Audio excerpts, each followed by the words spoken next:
Well, all the platforms are finally in, so stick around and I'll show you exactly how I did it.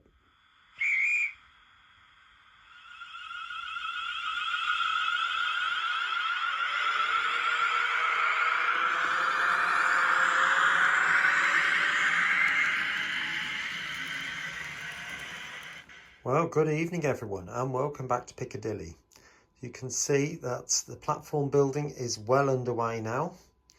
So we've got another platform in. It's not complete yet, needs the slab work doing to it and grinding up a bit.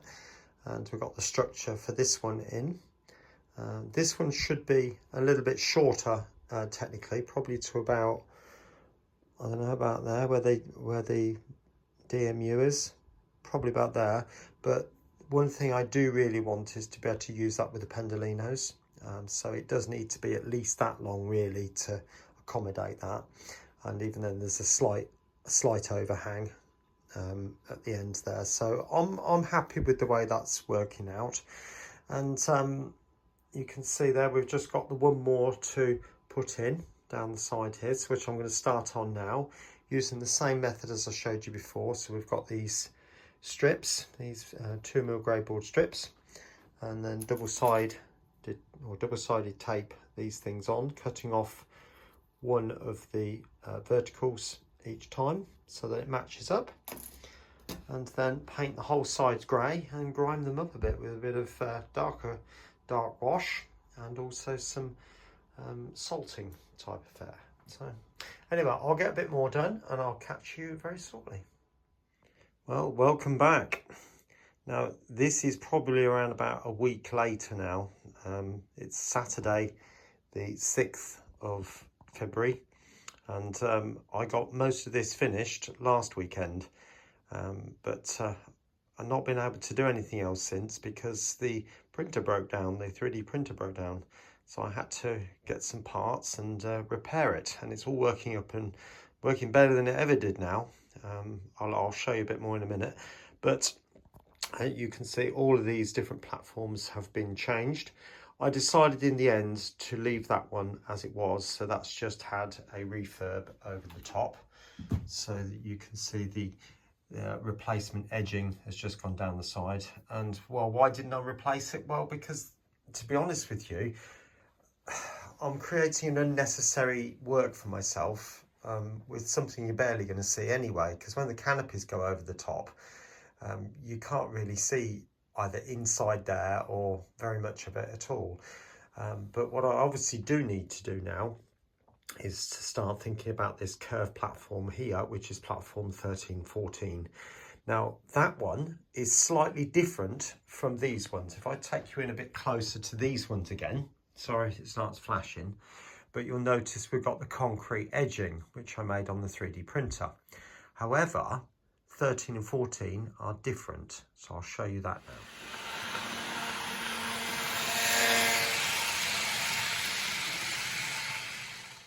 Well, this is a picture of the real platform 13 that I took a while ago, but the thing you'll notice is it's got these like dark squares every now and again. Now, I'm not sure whether they go right the way through the platform to the other side or whether they're more like little alcoves. So I'm going to build them as if they're like little alcoves. I'm not totally sure what the purpose of them is. So if anybody does know, then please do comment on it. But obviously it's a thing that I do need to put into my version of the station as well. So the other thing you'll notice as well is it's made from concrete blocks. Now, if you look at the first course at the bottom, it's slightly different to the second course. So the second course are obviously a header bricks, and then you've got stretchers at the bottom. So it's all to do with the direction of the blocks themselves.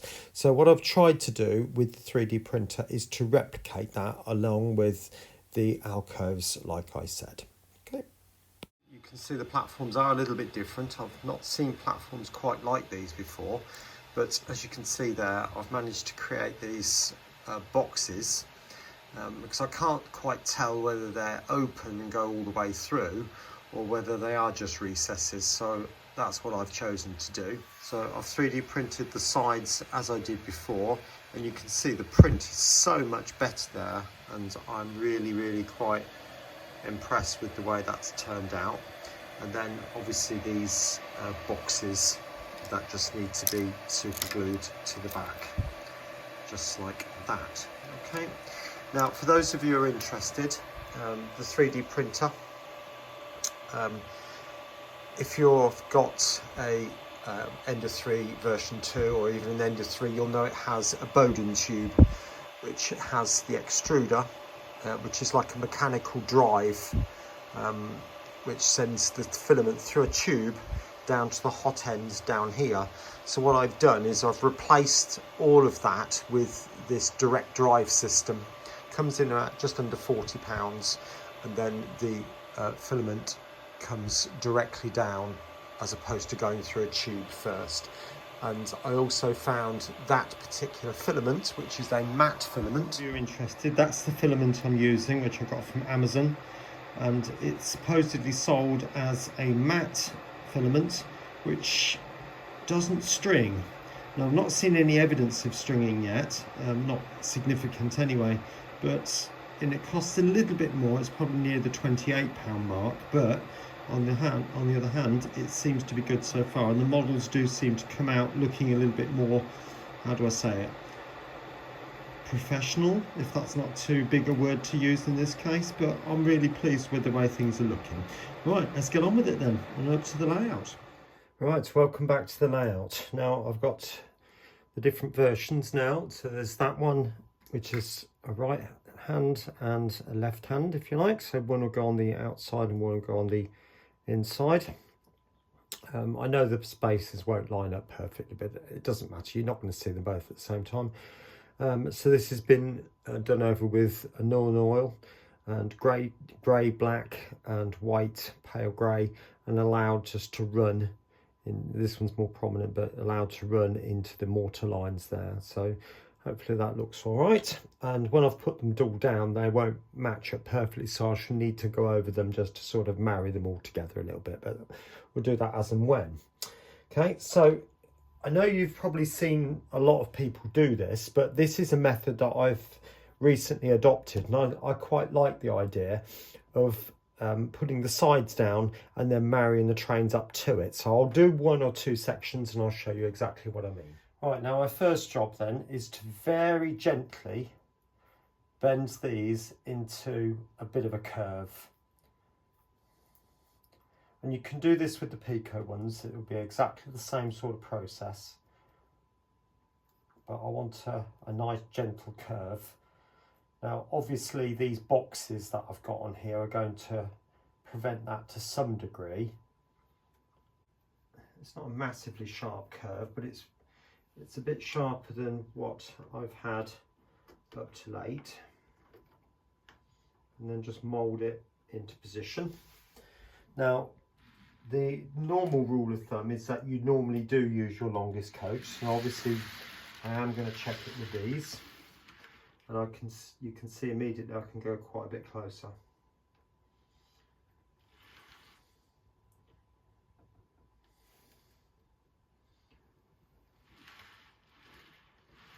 So that one will be all right. Now I'm going to bring a Pendolino coach in.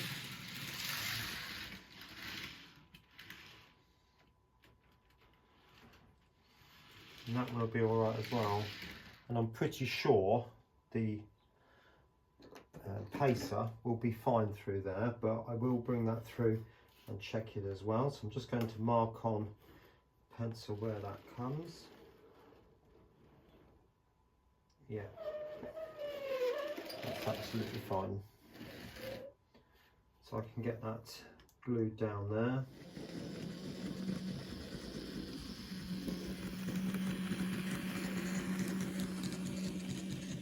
Right, as you can see, this platform is kind of in. So all I did was I brought the train up.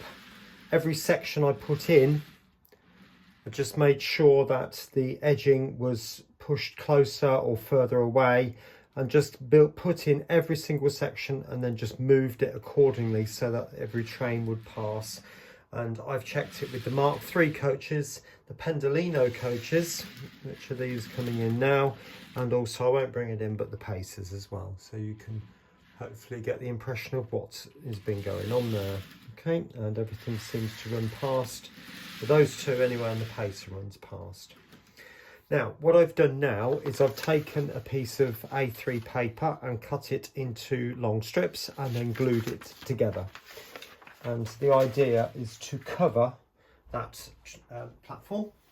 Right, the next bit is to mark off the ends.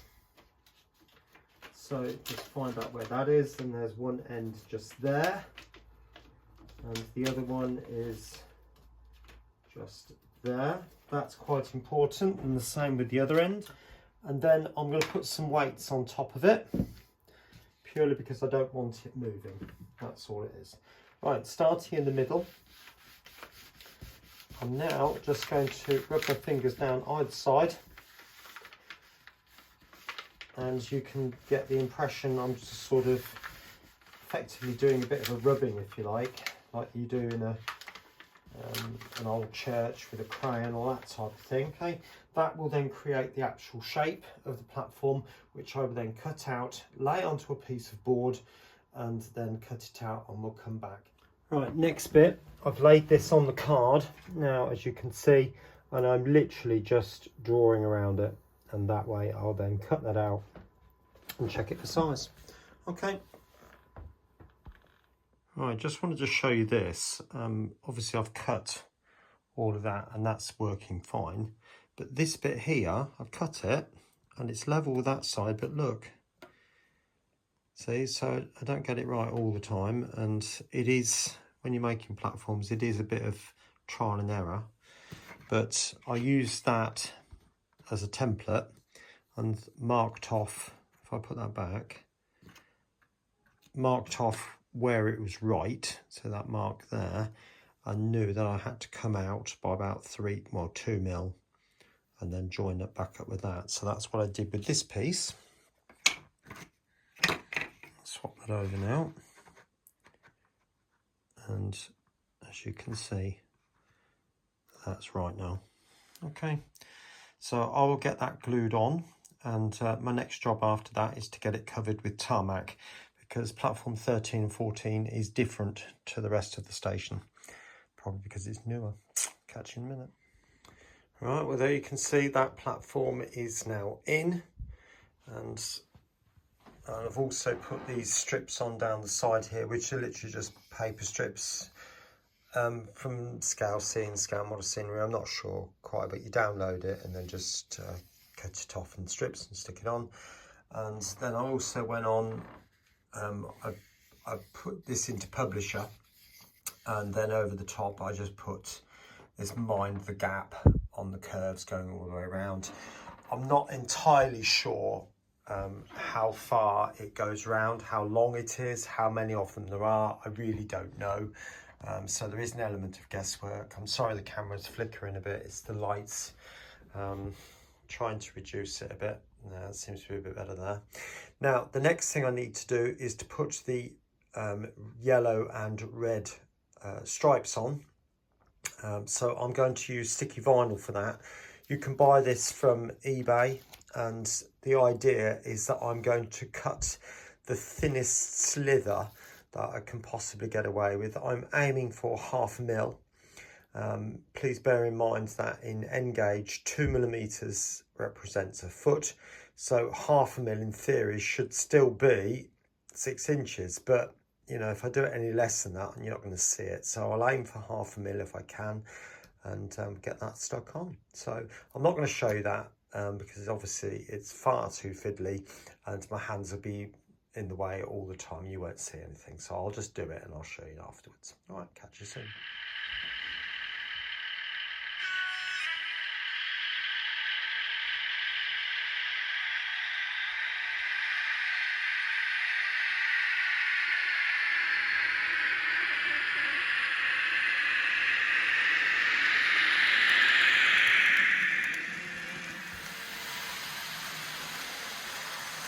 Well, it's all done. Finally, all the platforms are in.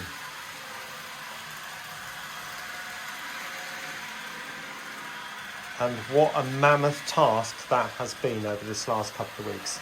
And that's including the 3D printer breaking down and had to wait for new parts to get that repaired. But hopefully you can see now I've put the striping onto the other platform. If I zoom you in a little bit. So hopefully you can make out the yellow and the red striping on there. The red is a little bit more difficult to see. But as I said before, that was done with vinyl.